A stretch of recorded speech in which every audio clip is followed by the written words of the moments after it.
back and to know more about the African-Arab ties. We are joined in the studio by Mr. Ambassador Mohammad El-shazly, former ambassador to Sudan. Hello, sir, and welcome to our show. Thank you very much indeed. Thank you. Sir, now the Arab-African countries form the northern hemisphere of Africa, yet ties between them and another African have not contributed to the supremacy of the world potential food basket. Why, sir? Let me refer to the report that we have just heard, that years in the Cambridge University in Britain are being Oxford University are being inoculated to go to combat Ebola in. There are Americans combating Ebola in Western Africa. There are Cubans. There are I think Europeans, Chinese. Where are the Arabs? I mean, this is the Arab-African cooperation as it should be. The challenge, when there is a challenge, we are the first to respond to that. This is the problem. If you look at the economic challenge in Africa, you have the Arab funds. The Arab Gulf countries have funds that are worth trillions of dollars, not billions. Over 90% of these funds are being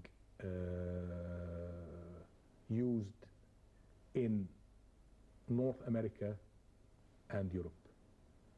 If a quarter of these funds are invested in Africa,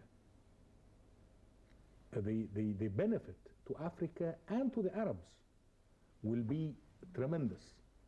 Let me point out that the golden era for Africa and for the Arabs was in the late 50s and the mid 60s, when the Arab-African cooperation was at its height. At this time, the Arab countries were the vanguard for the independence of Africa, which was at the time under European colonialism. The Arab countries were the cornerstone for building the Organization of African Unity. The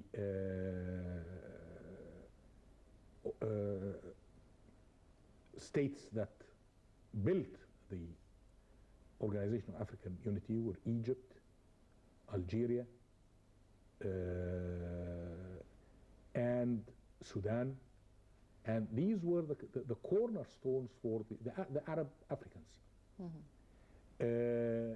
When the catastrophe of 1967 happened, at the very worst time for the Arabs, the Africans rallied around the Arabs, and all the African countries, with 2 or 3 exceptions, they cut diplomatic relations with Israel as an aggressor, and they were the cornerstone of the Arab movement in the United Nations for condemning the Israeli aggression. Look at what is happening now in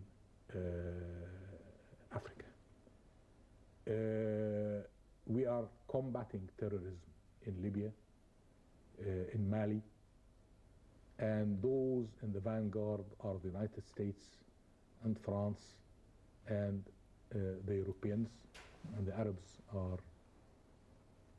not there, with the exception of a couple of airplanes that toppled Gaddafi, and then they did nothing after toppling Gaddafi and left Libya to disintegrate. But why, sir? Why the Arabs are not interested in Africa, where they are part of this continent? I think it is a lack of strategy.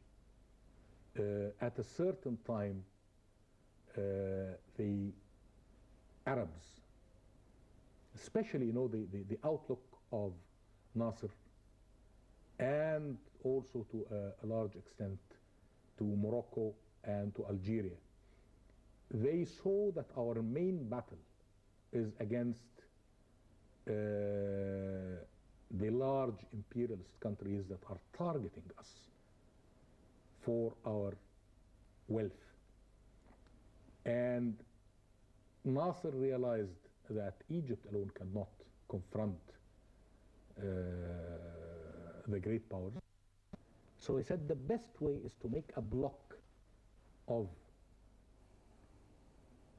Arabs, Africans, and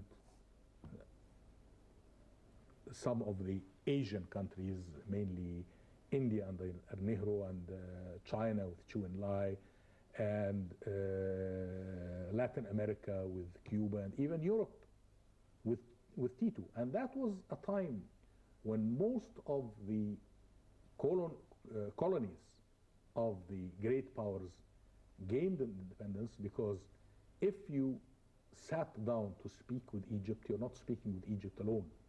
You're speaking with Egypt, behind it all the Arab countries, behind it all the African countries. It's a big unity between the Arab and African countries. But now, when you are speaking, each country is speaking alone.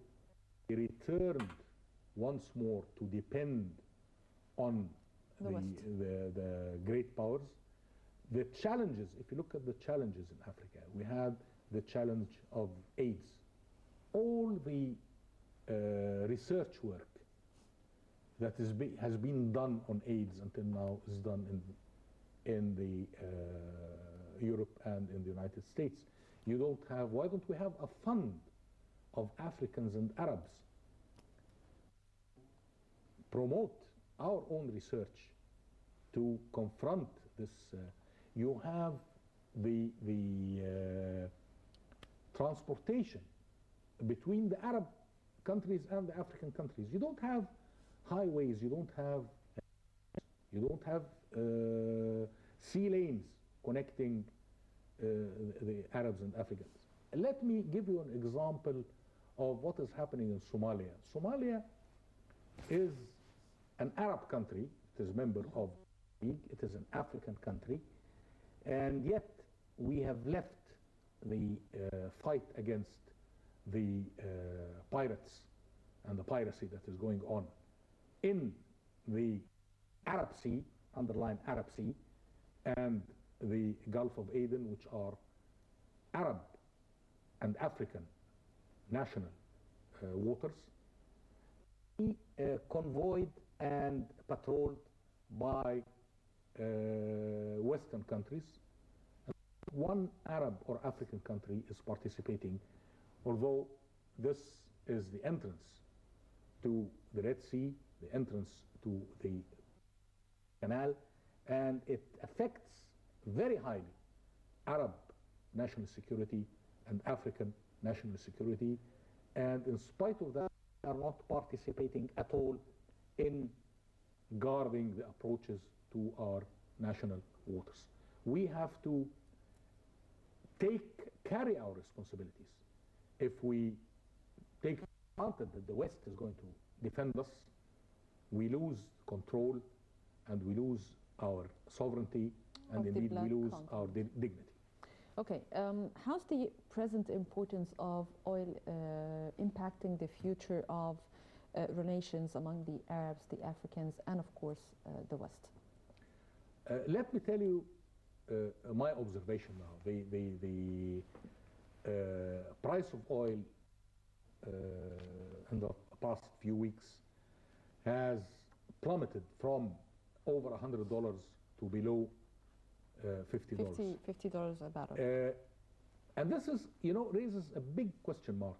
We are approaching to winter, and usually the price of oil goes up when winter is approaching because of the heating and so on. The price of oil is going down. Nobody knows why. It is being manipulated, probably to hurt Russia, without any regard to the interests of the oil producers. If you look at the scene of oil today, you must expect that it will go up. Yeah. The production in Libya is interrupted. The production in Iraq is interrupted. But sir, observers are saying that experts, media are saying that it's because of Daesh and the militant groups filling the oil ports now, whether in Libya, in Iraq, or in Sudan, and they are buying it to the big powers with cheaper, less than these countries. This will be, I mean, a big